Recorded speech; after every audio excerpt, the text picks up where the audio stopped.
We've heard all this talk about the Fed recently and CPI and inflation and the economy, and you've heard of soft landing or hard landing, but no landing. They've come out with a third choice. Now we've got no landing. It's the economist versus the Fed. And then Jerome Powell, the Fed chairman, uses the word transitory to talk about disinflation.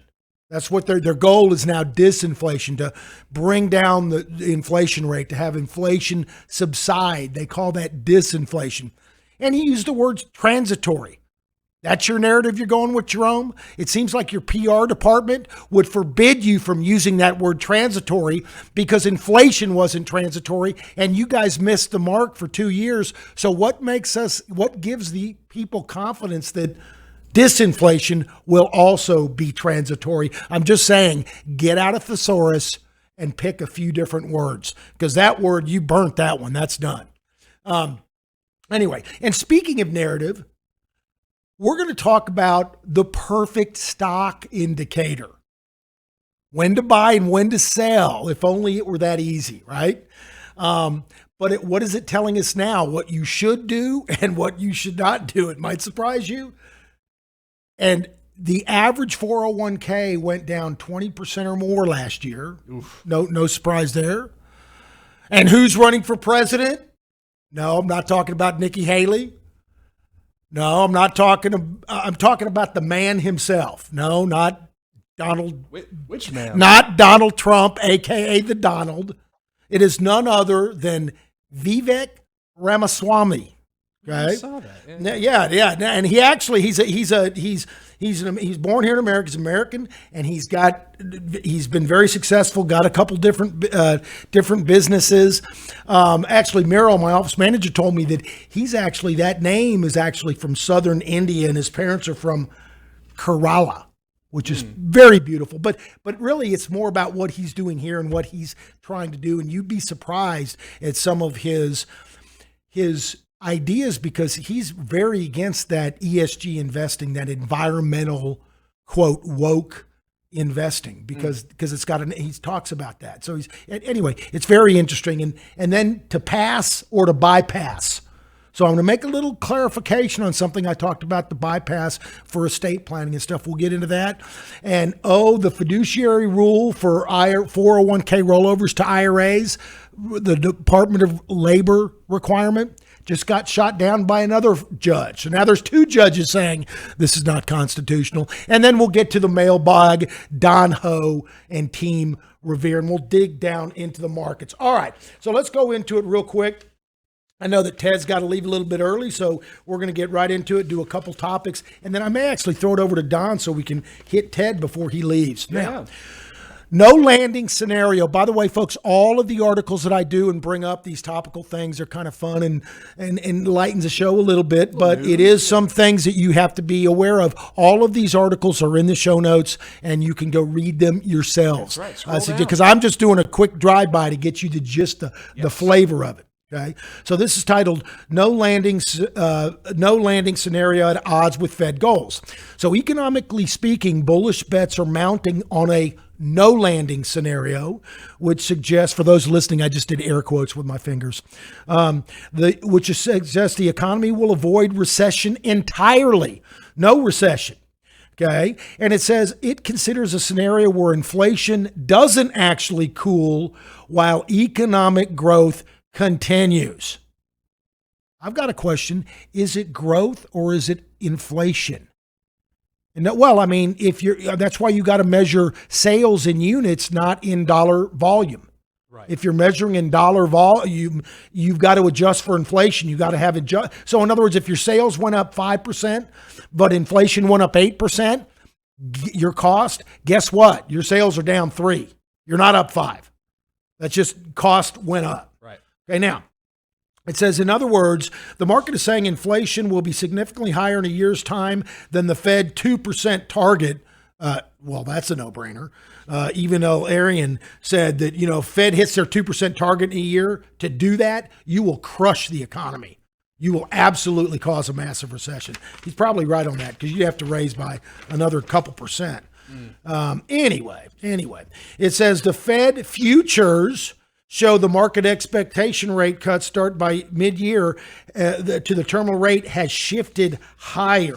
So the probabilities now are higher for a 50-point increase. Anyway, it says, one, if the market continues and the economy avoids recession, there is no need for the Fed to reduce rates. More importantly, there's also no reason for the Fed to stop reducing liquidity on the balance sheet.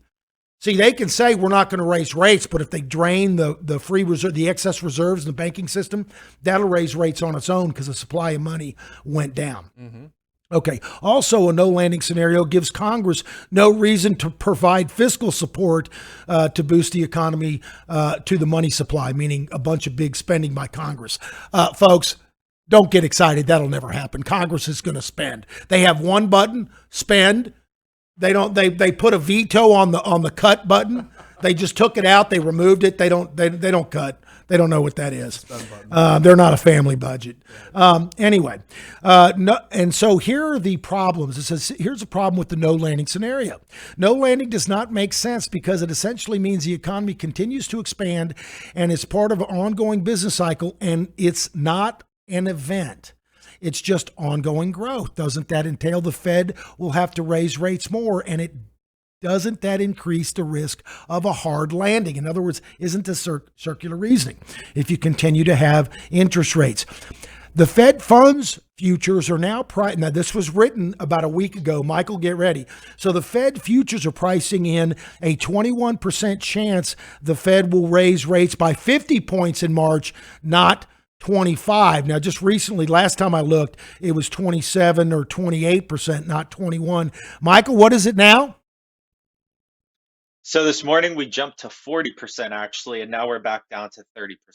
Okay, so it's settling around 30%. But it is increasing. Okay, so here's the thing. It says the view was supported by Fed presidents Loretta Meister and Jim Bullard. Those are normally the hawks on the committee. So these are a couple quotes. Bullard, I wouldn't rule out supporting 50 basis points in March. Bullard, Fed risk a replay of the 70s if it can't lower inflation soon. What do you mean risk the 70s? Man, we're there. I mean, we're there. This is it. Wake up, Fed. You're a lagging indicator. The Fed, the lagging that's a good one. The Fed, the lagging indicator. Remind me of that, Zach. Yeah. That's going to make the show notes. All right. It says Bullard, the policy rate range is now going to be 5.25 to 5.5. That means a terminal upward Fed funds rate. Meister, the return to price stability will be painful. This is one of her quotes. It's not always going to be, 25 basis points, meaning it's going to be 50. As we showed, when the economy calls for it, we can move faster and we can do bigger increases at any particular reason. So are they warming us up for the 50 basis point surprise? Who knows? Now, here's a quote down below. The only reason for rate cuts is a recession or a financial event that requires monetary policy to offset rising risk. In other words, they're saying the only reason to really stimulate is we're really worried about a crash landing, a thing, or if you get like a 9/11 or some big event, you shouldn't be jumping around and they should not be trying to manipulate the economy all the time. That's what causes these boom and bust cycles. Anyway, of course, the risk of a no landing scenario is based on lagging economic data. The problem with the data is the lag in the monetary tightening has not been reflected as of yet. This is very important. The next several months, the data will begin to fully reflect the impact of higher interest rates on a debt-laden economy. More importantly, Loretta Meister stated last week, to get inflation under control, the no landing scenario is not an option. The return to price stability will be painful. So that's where she's going. Let's see, a little bit more. Sorry, the strong unemployment. So here are a couple facts, pro and con. The strong unemployment report in January certainly gives the Fed plenty of reasons to continue tightening, but the slowing economic, but the job growth is slowing. It is showing slowing. So it's the rate. The unemployment, while unemployment is still growing, the unemployment growth will likely turn negative over the next couple months. And big tech is announcing a lot of layoffs. Retail sales for January also showing deterioration, and it said 3% monthly increase in January, the most significant jump since March of 2021. However, that is all on a nominal basis. This is what I was saying earlier. In other words, even though consumers didn't have a stymie check, meaning last time the retail sales were up, that was the Biden stimulus check. They got an extra check in the mail. They spent more.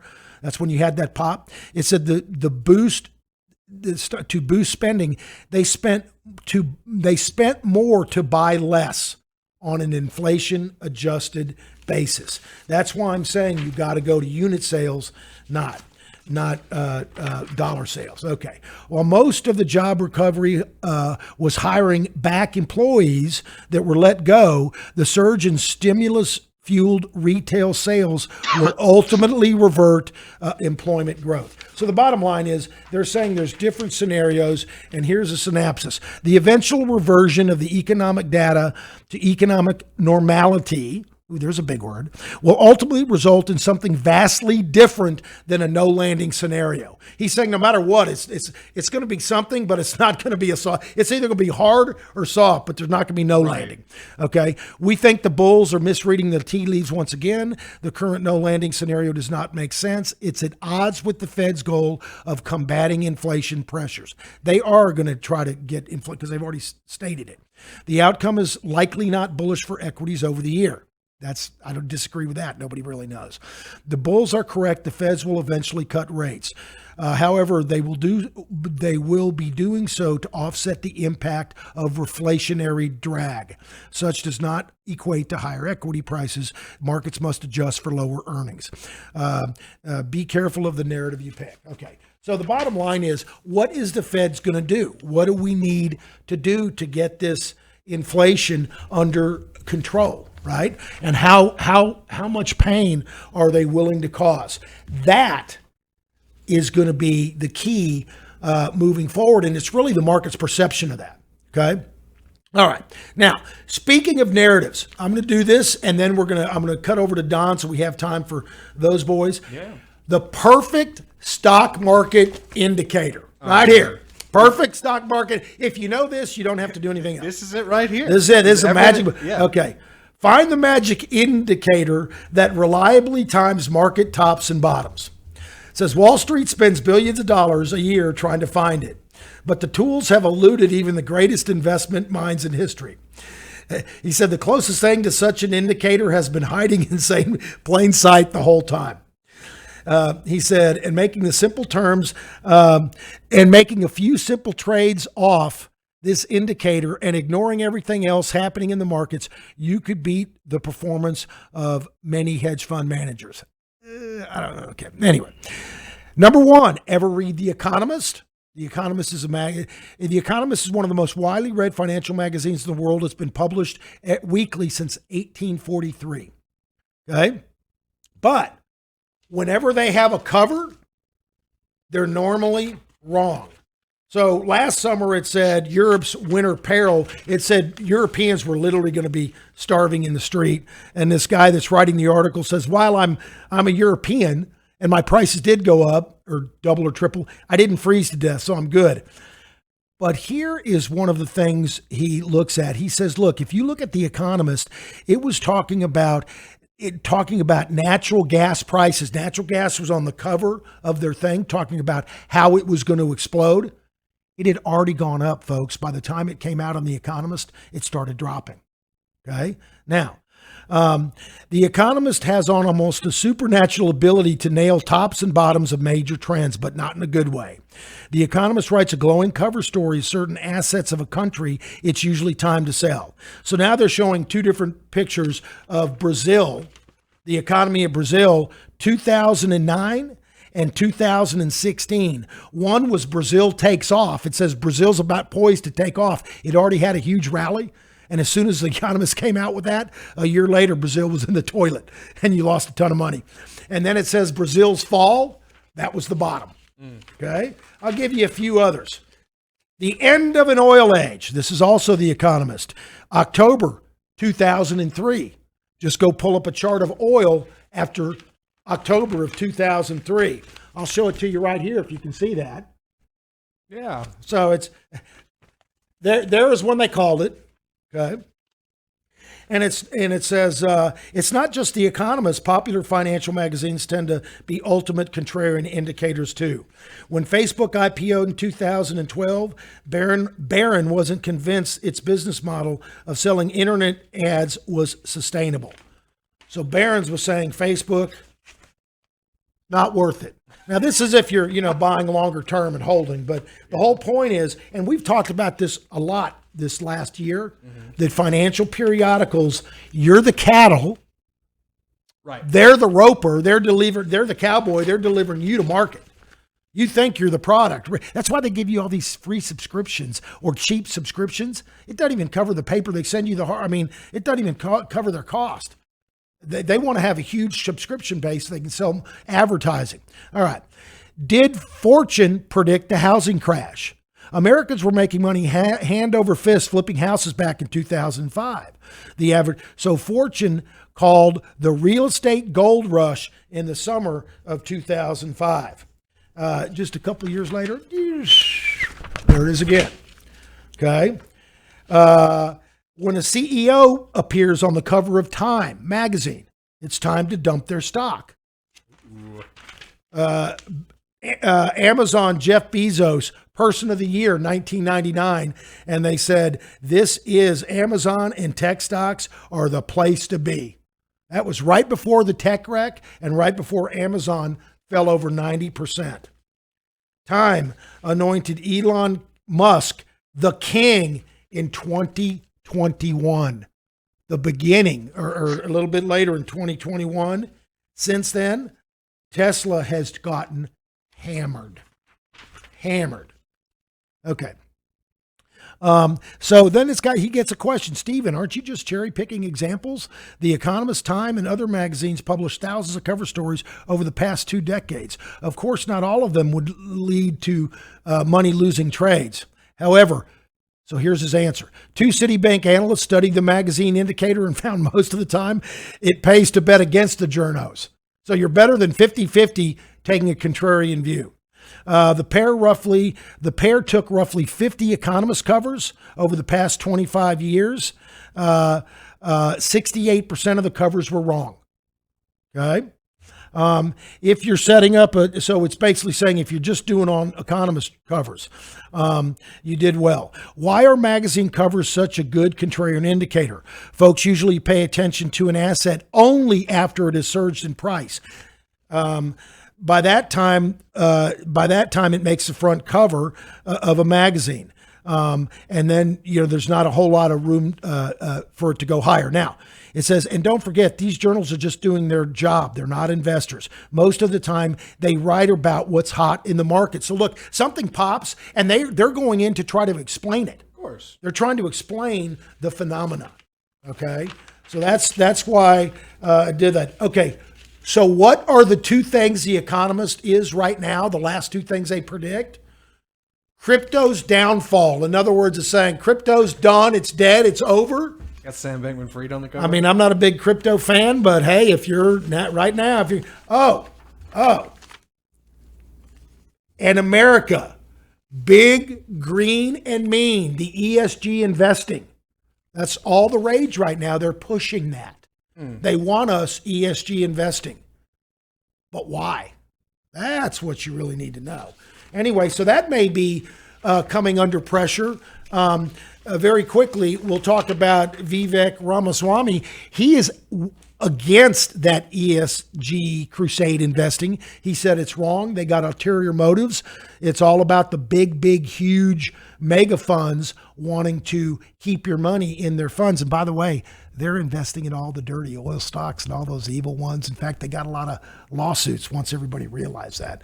So they weren't really that, didn't really help that much. All right, one last thing, and then we'll go straight to the guys.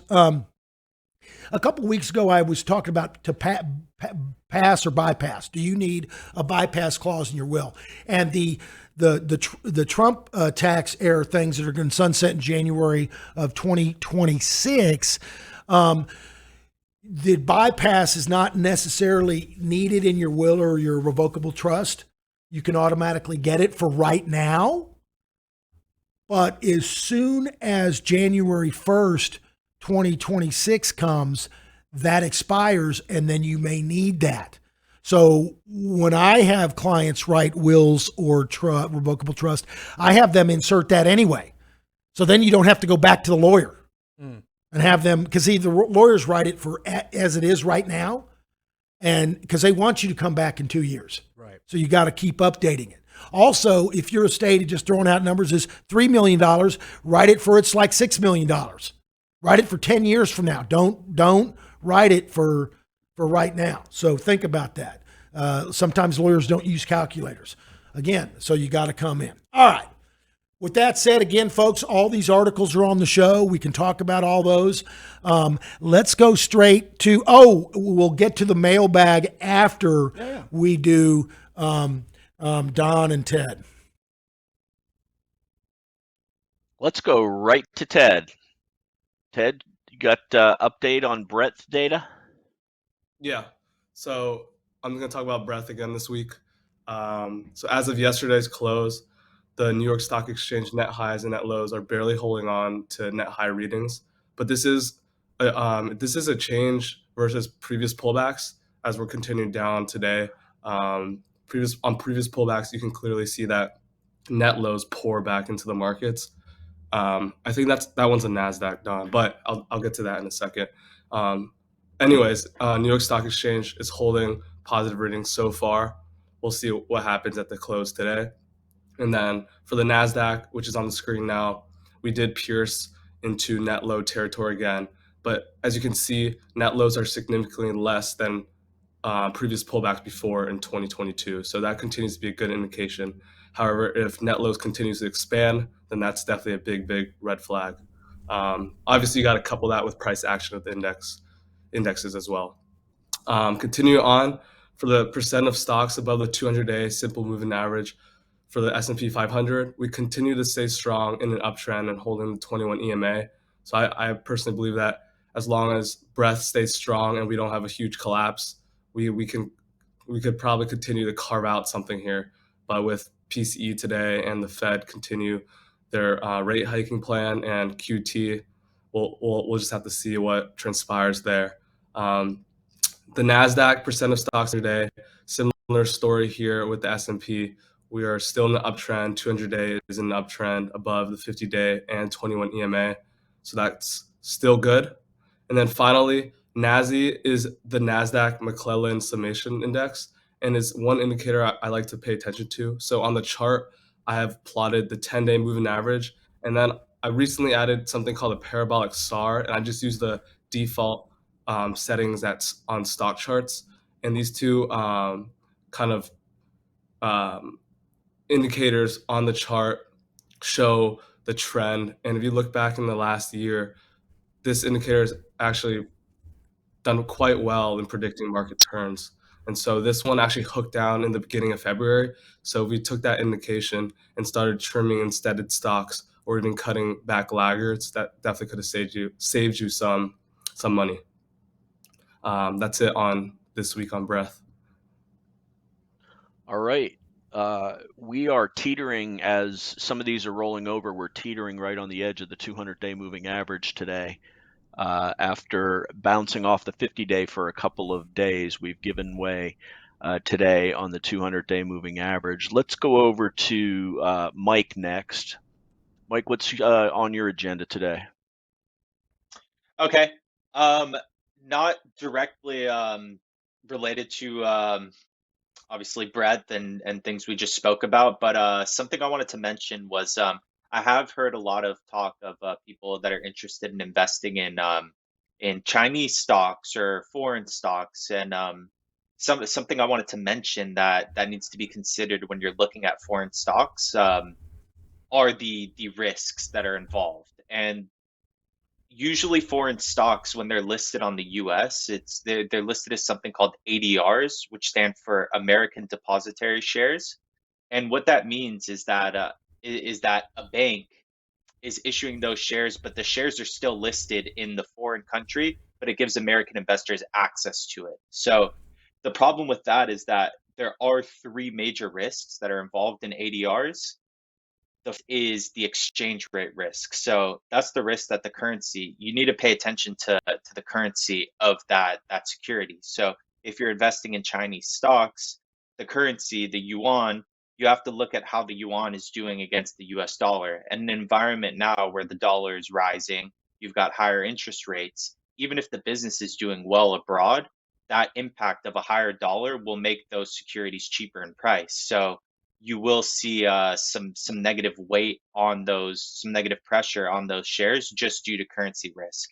Something else is political risk, and that's huge. Is politics or regime changes in the issuing company's country will under will basically undermine the exchange rates or destabilize the company and its earnings. And you've also got geopolitical risks. So with Chinese stocks as well, it's not so much how well the company's doing. They could be doing great, but if there's geopolitical risks, currency risks, and then lastly, inflation risks, you've got a big problem there. And a stock I was invested in for a little while was YPF. It's an oil and gas name, but I decided to cut it, and I didn't want exposure because it's an Argentinian ADR, and Argentina has some serious inflation risks. Their currency is being devalued by the day, and when you get into those situations, it's really beyond your control, and it's just why add more risk than necessary in picking stocks. And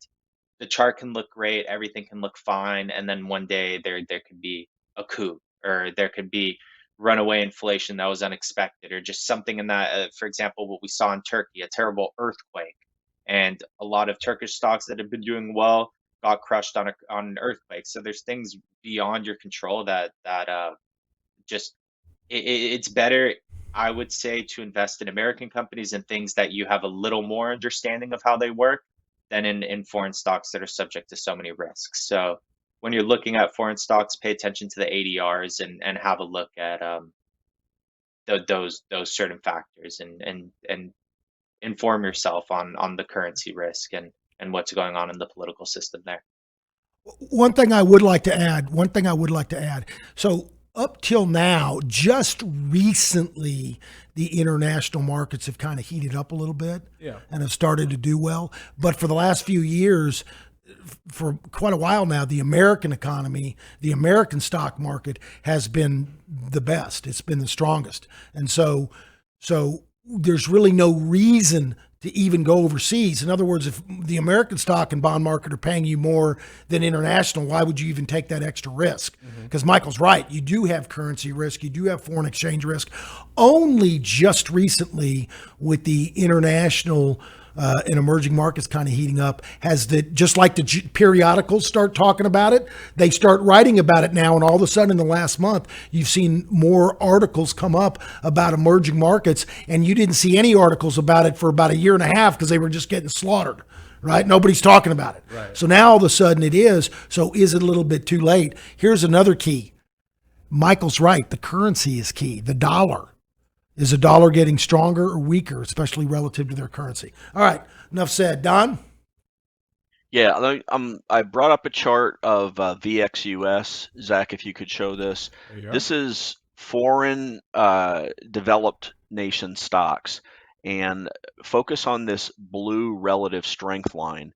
So while the U.S. was rallying in 2021, foreign stocks were significantly underperforming U.S. stocks. And then starting in November of last year through the end of January this year, foreign stocks outperformed the U.S., and everybody was talking about how important it was to have diversification. Didn't say a word about it while we were trending lower on a relative basis, but also note that relative strength has given way since January 20th, and on a relative basis, foreign stocks are heading lower. Same situation with emerging markets. I'll go to a weekly chart here, and you can see massive underperformance starting with, again, February 2021, a counter trend outperformance from November through the end of January again before rolling back over again. And sometimes what's apparent in the news does not get reflected on the stock exchange. In the middle of January, we heard all about how China had finally given up. They're going to give up their zero COVID, and this should be fantastic for mainland China stocks. Since then, this is ASHR. These are stocks that trade on the main index in China. That's down about 10% over the last 4 weeks. KWeb, which is stocks, internet type stocks, tech stocks that are Chinese but trade on the US exchange, rolled over similarly at the same time, late January, and they're sitting on their 200-day moving average now. So from 36 to 28, about a double digit 15-16% loss there. Again, the news is not the market. You got to pay attention to what the market's doing. In this case, it front ran COVID. KWeb rallied from October to the end of January, along with the other foreign stocks that we talked about, the foreign indexes, before giving it up toward the end of January and underperforming not only on a price basis, but also on a relative basis. And by the way, so that's Don, yeah. one quick comment. So Don showed you how in November and December and January, for those couple months, the emerging markets started heating up and rallying. That also kind of coincided with the dollar getting a little softer because Exactly. it looked like the Fed was going to pause a little bit, and now the dollar's been strengthening again because the Fed looks like they're going to ramp up interest rates to kill inflation. But my point is, all those emerging market and international equity articles all started coming out in January after you had a month or two of outperformance or a little bit of good data. And so they're trying to explain that, and they're saying, ooh, it's early. Well, it might be, and it might continue, but it might not. It might roll over. That's why you have more rules. All right, so go ahead, guys. And Don, can we quickly just overlay actually the dollar chart with EEM or any of these emerging market or Chinese ETFs that we looked at, because it is very interesting actually. Yeah, in November, that's when they started taking off and the dollar rolled over, and now it's almost inverse. Right. Yep, complete So opposite that's of what you would see. Yeah. And if you're not watching the dollar while you're investing internationally, you're a rookie. You're playing with sharks. I'm telling you, you're going to get your head handed to you. Yeah. So I know the strong dollar is bad for emerging markets, and it's been a headwind for the U.S. market also. Why isn't the strong dollar benefiting external developed international countries? Because more expensive dollar means that their currencies, namely the yen and the euro, should be weakening relative to the dollar, right?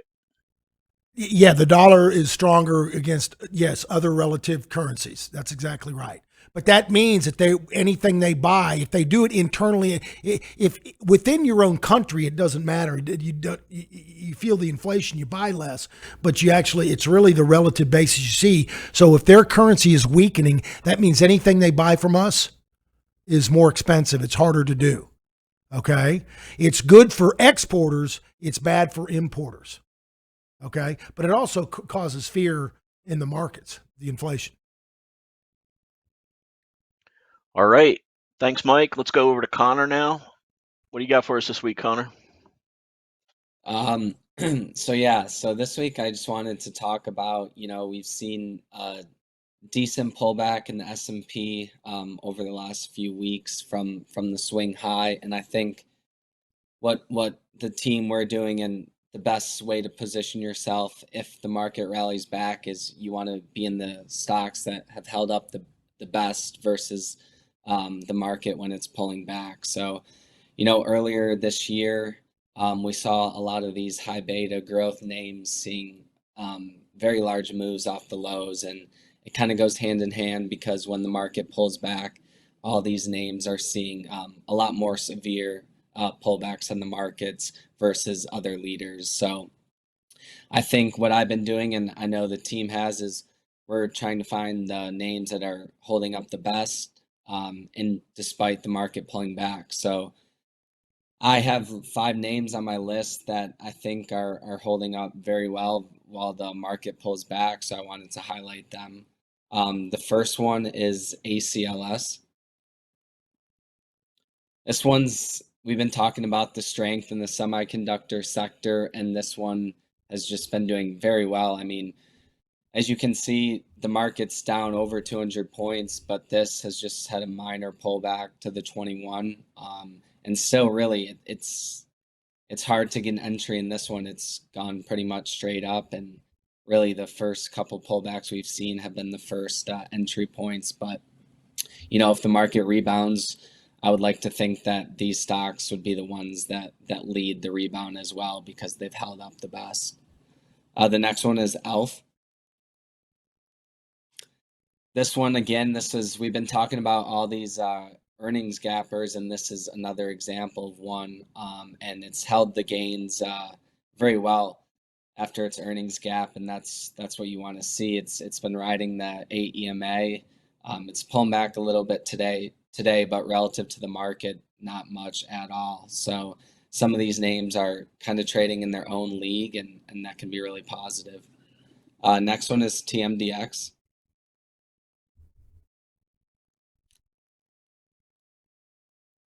This is in the medical space, and they reported earnings yesterday, gapped up. I think they're up over 20%. And the RS is making new highs while the market pulls back. So just clear out performance on this one, and it's getting day 2 follow through as well, while the market tests the 200-day moving average. So that's really good action in that one. The next one is SMCI.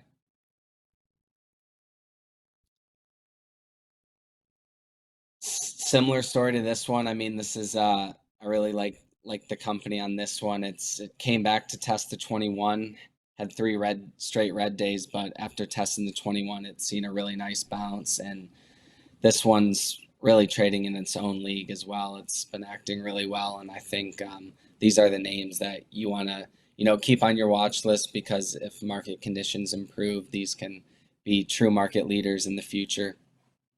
And the last one is ALGM. And this is,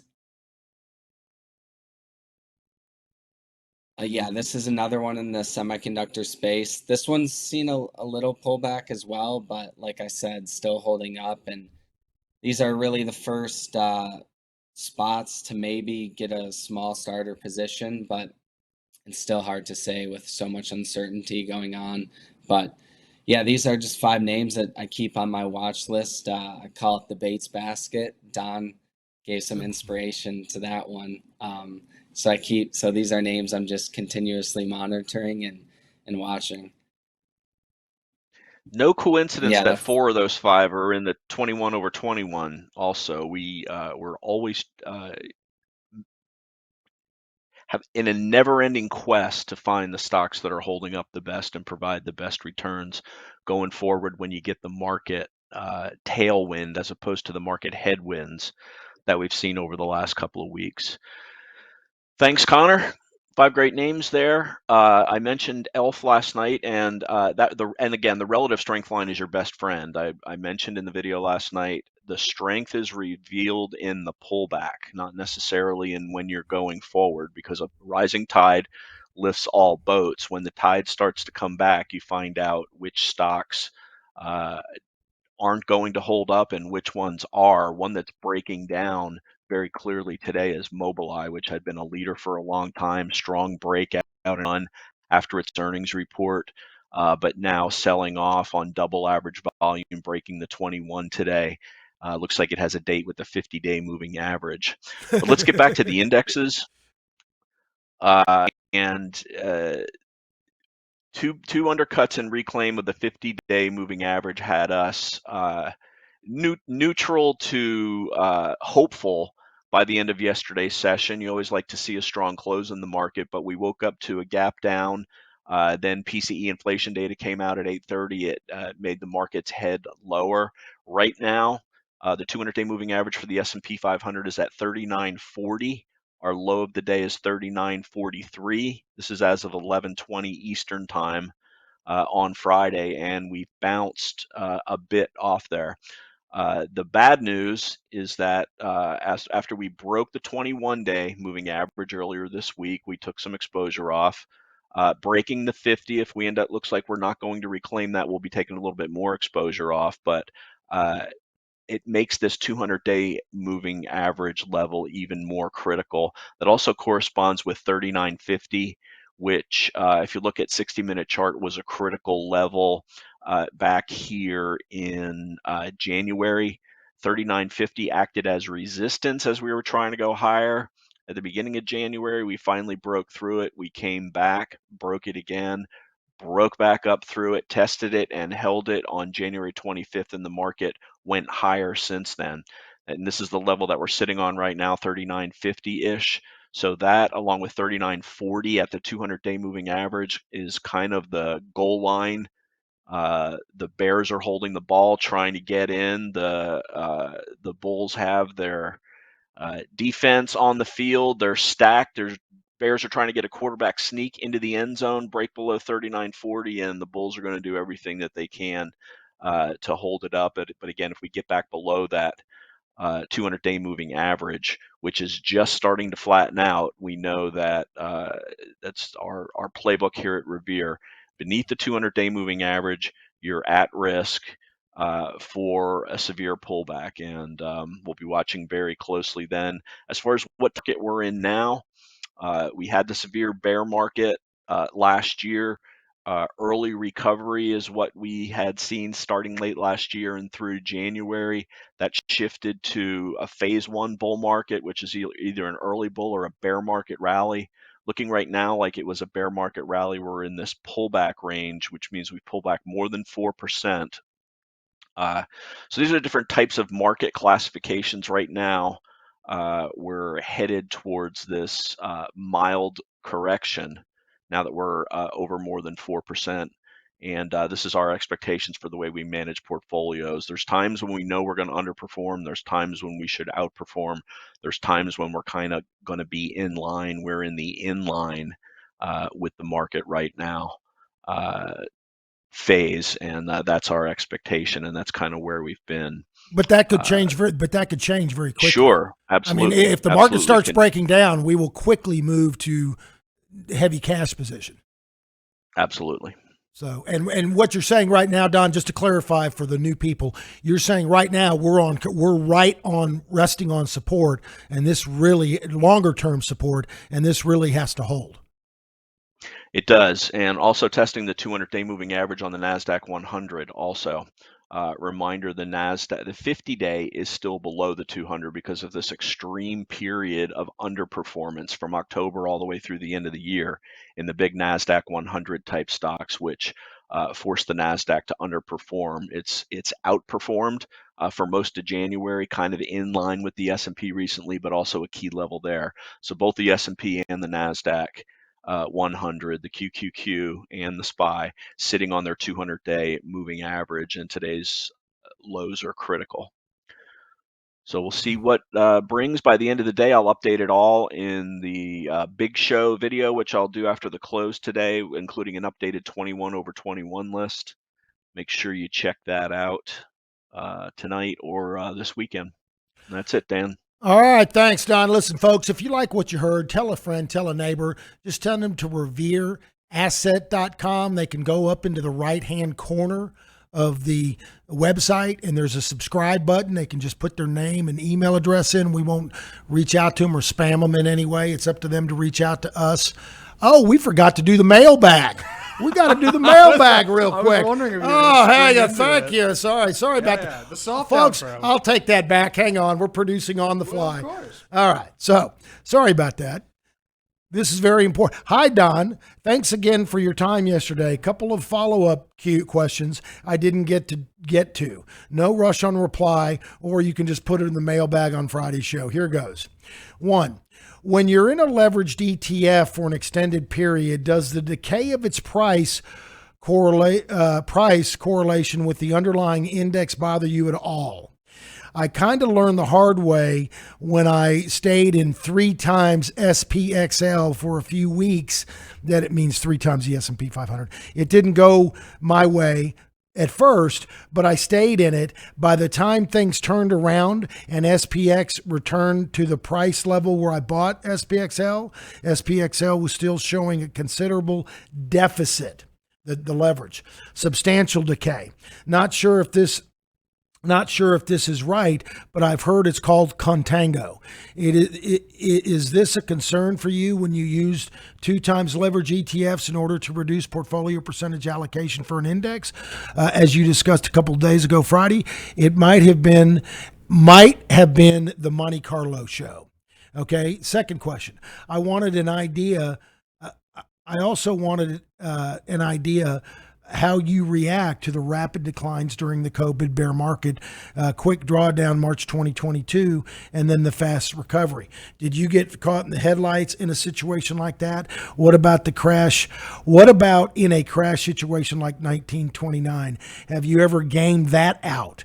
I realize we have circuit breakers in place now, but just curious how your system works when everything is moving super quick and wide with massive volatility and 40% declines over a couple weeks or even sessions. Thank you, Don T. Hi, T. I enjoyed speaking with you last night as well. We don't hold the leverage ETFs through downtrends. In strong uptrends, I've seen them perform by a slightly greater amount than their leverage. So it can work both ways, the non-correlation. In choppy periods, there is some minor decay, but nothing has made me shy away from using them. Contango doesn't apply here.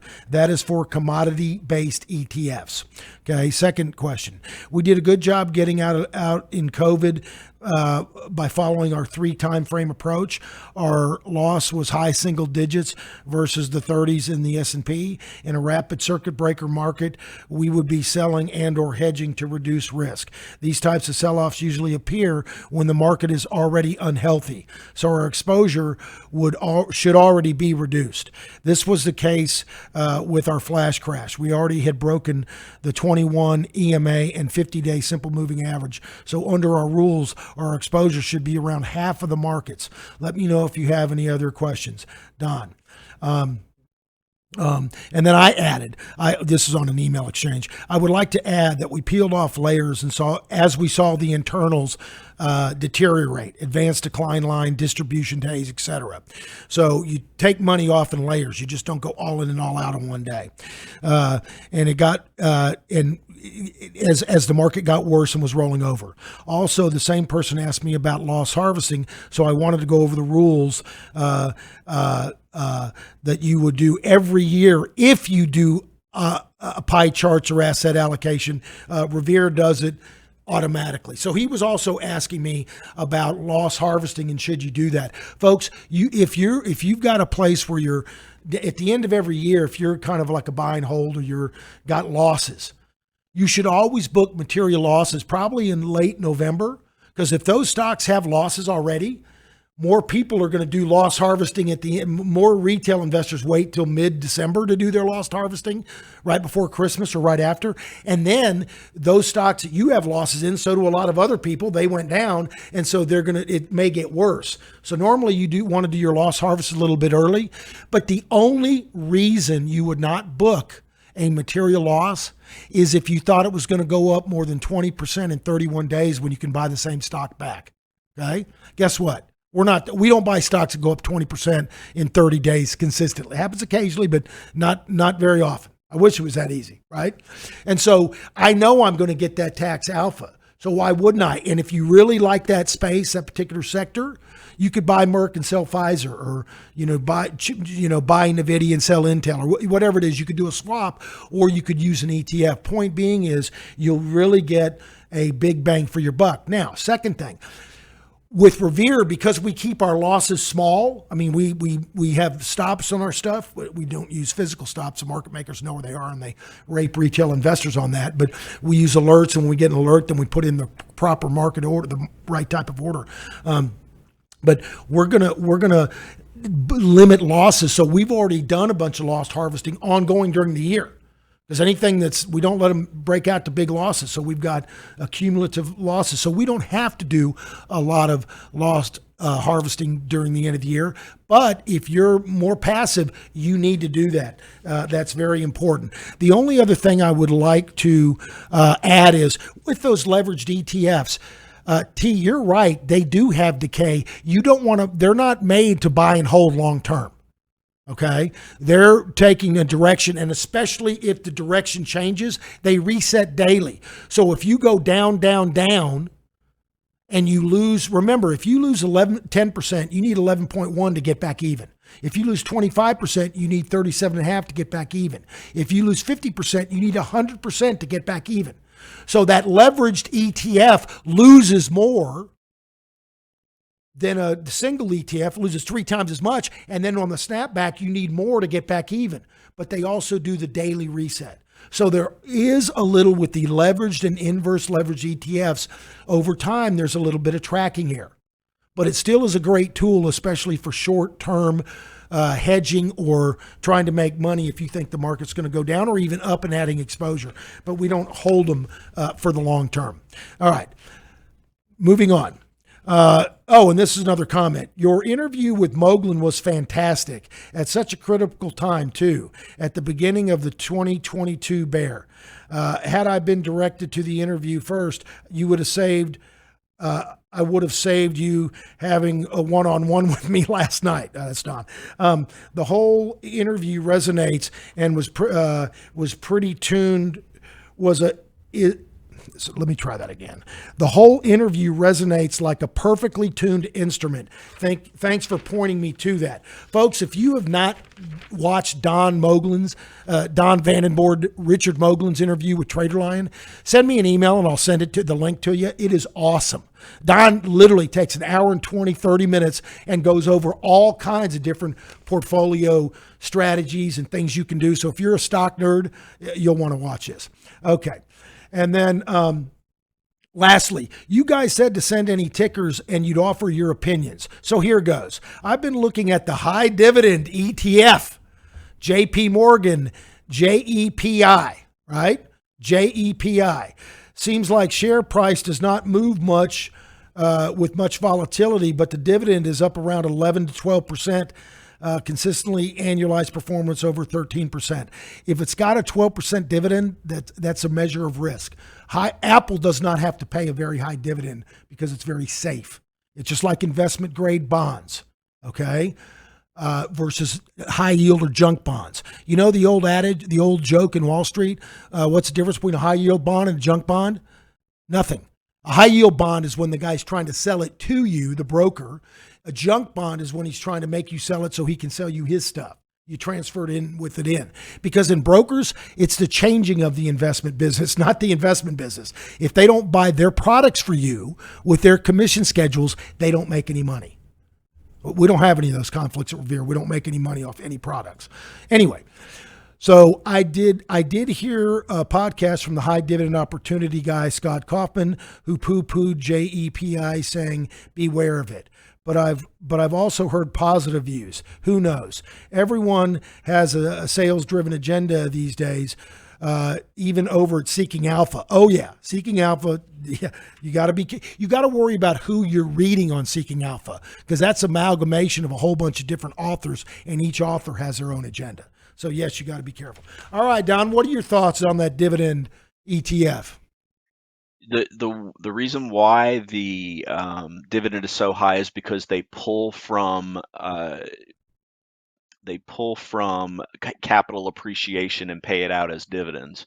I'm showing here a year-to-date chart of JEPI, and you can see the S&P year to date is up 3%. It's down 1.5%.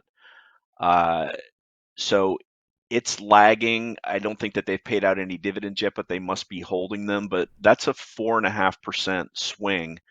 If you Let's see how much longer the time frames are on this. I had looked into this in the past. So this is a 3-year of JEPI versus the S&P 500. So JEPI is up 7% versus 34% for the S&P.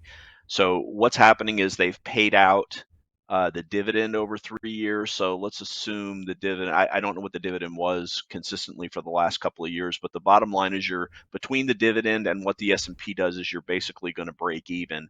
It's just a way of making it look more attractive on a dividend basis if it's important for you to get income, but the bottom line is your underlying is going to be decaying. The value of it is going to be decaying to make up for the high yield that they're paying. So there's no free lunch.